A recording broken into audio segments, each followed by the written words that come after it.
ഇറാനുമായുള്ള സംഘർഷം കൊടുമ്പിരി കൊണ്ടിരിക്കുന്നതിനിടെ ഇസ്രായേൽ പ്രധാനമന്ത്രി ബെഞ്ചമിൻ നെതന്യാഹുവിന്റെ ആരോഗ്യത്തെക്കുറിച്ച് പടർന്ന അഭ്യൂഹങ്ങൾക്ക് ഒടുവിൽ ഔദ്യോഗിക സ്ഥിരീകരണമായി. തനിക്ക് പ്രോസ്റ്റേറ്റ് ക്യാൻസർ ബാധിച്ചിരുന്നുവെന്നും എന്നാൽ അത് വിജയകരമായി അതിജീവിച്ചുവെന്നുമാണ് നെതന്യാഹു വെളിപ്പെടുത്തിയത്. കഴിഞ്ഞ കുറച്ചു മാസങ്ങളായി തന്റെ ആരോഗ്യത്തെക്കുറിച്ച് പ്രചരിച്ചുകൊണ്ടിരിക്കുന്ന ദുരൂഹതകൾക്കും വ്യാജ വാർത്തകൾക്കും ഇതോടെ തിരശ്ശീല വീണിരിക്കുകയാണ്. യുദ്ധകാലത്ത് നെതന്യാഹു അന്തരിച്ചു എന്നുവരെയുള്ള വാർത്തകൾ ചില കോണുകളിൽ നിന്ന് പ്രചരിച്ചിരുന്നു. ഇതിന് പിന്നിലെ സത്യം എന്താണെന്ന് അറിയാതെ ലോകം ഉറ്റുനോക്കുമ്പോഴാണ് താൻ ഒരു വലിയ അതിജീവനത്തിന്റെ പാതയിലായിരുന്നുവെന്ന് അദ്ദേഹം വ്യക്തമാക്കിയത്. തന്നെക്കുറിച്ച് പറയുന്ന വാർത്തകൾ കേവലം കിംവദന്തികൾ മാത്രമായിരുന്നുവെന്നും താനിപ്പോൾ പൂർണ്ണ ആരോഗ്യവാനാണെന്നും അദ്ദേഹം ലോകത്തോട് വിളിച്ചു പറഞ്ഞു. തനിക്ക് പ്രോസ്റ്റേറ്റ് ക്യാൻസർ ആയിരുന്നുവെന്നും അത് പ്രാരംഭഘട്ടത്തിൽ തന്നെ തിരിച്ചറിയാൻ സാധിച്ചതാണ് വലിയ ആശ്വാസമായതെന്നും നെതന്യാഹു പറഞ്ഞു. സാധാരണഗതിയിൽ അതീവ രഹസ്യമായി സൂക്ഷിക്കാറുള്ള ഭരണാധികാരികളുടെ ആരോഗ്യ വിവരങ്ങൾ ജനങ്ങൾക്കിടയിലെ ആശങ്ക പരിഹരിക്കാനാണ് ഇപ്പോൾ പരസ്യമാക്കുന്നതെന്ന് ഇസ്രായേൽ പ്രധാനമന്ത്രിയുടെ ഓഫീസ് വ്യക്തമാക്കി. 2024 ഡിസംബർ മാസത്തിൽ നടന്ന ഒരു ശസ്ത്രക്രിയയെ തുടർന്നാണ് അർബുദത്തിന്റെ സാന്നിധ്യം ആദ്യമായി തിരിച്ചറിയുന്നത്. പതിവ് പരിശോധനകളുടെ ഭാഗമായി നടത്തിയ ഈ ശസ്ത്രക്രിയയ്ക്ക് ശേഷമാണ് കൂടുതൽ പരിശോധനകൾ ആവശ്യമായി വന്നത്.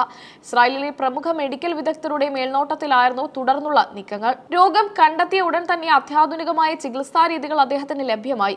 യുദ്ധത്തിന്റെ തിരക്കുകൾക്കിടയിലും അതീവ രഹസ്യമായാണ് ചികിത്സാ നടപടികൾ മുന്നോട്ട് കൊണ്ടുപോയത്. ശത്രുരാജ്യങ്ങൾ തന്റെ ശാരീരിക അവസ്ഥയെ രാഷ്ട്രീയമായി മുതലെടുക്കാതിരിക്കാനാണ് വിവരം ഇത്രയും കാലം രഹസ്യമാക്കി വെച്ചതെന്ന് അദ്ദേഹം വിശദീകരിച്ചു. ദൈവത്തിന് നന്ദി, ഞാനിപ്പോൾ പൂർണ്ണ ആരോഗ്യവാനാണ്. ശാരീരികമായി അതീവ ഊർജ്ജസ്വലനായ അവസ്ഥയിലാണ് ഞാനുള്ളത്. പ്രോസ്റ്റേറ്റിലെ പ്രശ്നം പൂർണ്ണമായും ഭേദമായെന്ന് നെതന്യാഹു തന്റെ ഔദ്യോഗിക എക്സ് ഹാൻഡിലൂടെ കുറിച്ചു. രാജ്യം ഒരു യുദ്ധമുഖത്ത് നിൽക്കുമ്പോൾ നായകന്റെ ആരോഗ്യം സംബന്ധിച്ച ആശങ്കകൾ സൈന്യത്തെ ബാധിക്കരുതെന്ന ലക്ഷ്യവും ഈ രഹസ്യാത്മകതയ്ക്ക് പിന്നിലുണ്ടായിരുന്നു. 2026 ഏപ്രിൽ 20 പുറത്തിറങ്ങിയ ഔദ്യോഗിക വാർഷിക ആരോഗ്യ റിപ്പോർട്ടിലാണ് ചികിത്സയുടെ കൃത്യമായ വിവരങ്ങൾ അടങ്ങിയിരിക്കുന്നത്. 2024 ഡിസംബർ 29 പ്രധാനമന്ത്രിയെ ആദ്യഘട്ട ശസ്ത്രക്രിയയ്ക്ക് വിധേയനാക്കിയത്. പരിശോധനകളിൽ അദ്ദേഹത്തിന്റെ പ്രോസ്റ്റേറ്റിൽ 0.9 സെന്റിമീറ്റർ വലിപ്പമുള്ള ഒരു മുഴ കണ്ടെത്തുകയായിരുന്നു. ക്യാൻസർ സാന്നിധ്യം സ്ഥിരീകരിച്ചതോടെ സമയം ഒട്ടും പാഴാക്കാതെ റേഡിയേഷൻ തെറാപ്പി ഉൾപ്പെടെയുള്ള ചികിത്സകൾ ആരംഭിച്ചു. ലോകത്തിലെ തന്നെ ഏറ്റവും മികച്ച ചികിത്സാ സൗകര്യങ്ങളാണ് അദ്ദേഹത്തിന് ഉറപ്പാക്കിയത്. ഏകദേശം 2.5 മാസം മുമ്പ് തന്നെ ചികിത്സകൾ വിജയകരമായി പൂർത്തിയായതായി മെഡിക്കൽ സംഘം സാക്ഷ്യപ്പെടുത്തുന്നു. ചികിത്സയ്ക്ക് ശേഷം നടത്തിയ വിദഗ്ധ സ്കാനിങ്ങുകളിൽ രോഗം പൂർണ്ണമായും ഭേദമായതായി കണ്ടെത്തി. ശരീരത്തിൽ അർബുദ കോശങ്ങളുടെ സാന്നിധ്യം നിലവിൽ ഇല്ലെന്ന് ഡോക്ടർമാർ റിപ്പോർട്ട് നൽകിയിട്ടുണ്ട്. നെതന്യാഹുവിന്റെ രോഗമുക്തി ഇസ്രായേലിലെ രാഷ്ട്രവൃത്തങ്ങളിലും വലിയ ആശ്വാസമാണ് പകർന്നിരിക്കുന്നത്. യുദ്ധസമയത്ത് പ്രധാനമന്ത്രി പൊതുവേദികളിൽ നിന്ന് വിട്ടുനിന്നത് പലപ്പോഴും ചർച്ചയായിരുന്നു. ശാരീരിക അവശതകൾ കാരണമാണ് അദ്ദേഹം വിട്ടുനിൽക്കുന്നതെന്ന പ്രചാരണം ശത്രുക്കൾക്ക് ഊർജ്ജം നൽകിയിരുന്നു. എന്നാൽ ചികിത്സാ കാലയളവിലും ഭരണപരമായ കാര്യങ്ങളിൽ അദ്ദേഹം സജീവമായിരുന്നു എന്നാണ് പുതിയ വെളിപ്പെടുത്തലുകൾ സൂചിപ്പിക്കുന്നത്. ഒരു ഭരണാധികാരി എന്ന നിലയിൽ തന്റെ ഉത്തരവാദിത്തങ്ങൾ നിറവേറ്റുന്നതിനിടയിൽ വ്യക്തിപരമായ വെല്ലുവിളികളെ എങ്ങനെ അതിജീവിച്ചു എന്നതിന്റെ ഉദാഹരണമാണ് നെതന്യാഹുവിന്റെ ഈ വെളിപ്പെടുത്തൽ. തന്റെ രോഗവിവരം പുറത്തുവിട്ടതോടെ പ്രോസ്റ്റേറ്റ് ക്യാൻസറിനെ കുറിച്ചുള്ള അവബോധം വർദ്ധിപ്പിക്കാനും അദ്ദേഹം ലക്ഷ്യമിടുന്നു.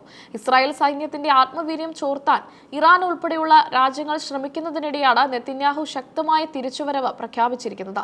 ഞാൻ തളർന്നിട്ടില്ല, കൂടുതൽ ശക്തിയോടെ തിരിച്ചെത്തിയിരിക്കുന്നു എന്ന സന്ദേശമാണ് ഇതിലൂടെ അദ്ദേഹം നൽകുന്നത്.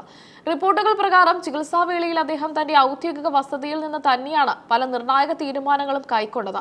ക്യാബിനറ്റ് യോഗങ്ങളിൽ വീഡിയോ കോൺഫറൻസ് വഴി അദ്ദേഹം സജീവമായി പങ്കെടുത്തിരുന്നു. പ്രായമായ ഭരണാധികാരികളിൽ ഇത്തരം ആരോഗ്യ പ്രശ്നങ്ങൾ സാധാരണമാണെങ്കിലും യുദ്ധ സാഹചര്യം ഇതിന് കൂടുതൽ പ്രാധാന്യം നൽകി. ഇതാദ്യമായാണ് നെതന്യാഹുവിന്റെ ആരോഗ്യസ്ഥിതിയെക്കുറിച്ച് ഇത്ര വ്യക്തമായ ഒരു ഔദ്യോഗിക വിശദീകരണം പുറത്തുവരുന്നത്.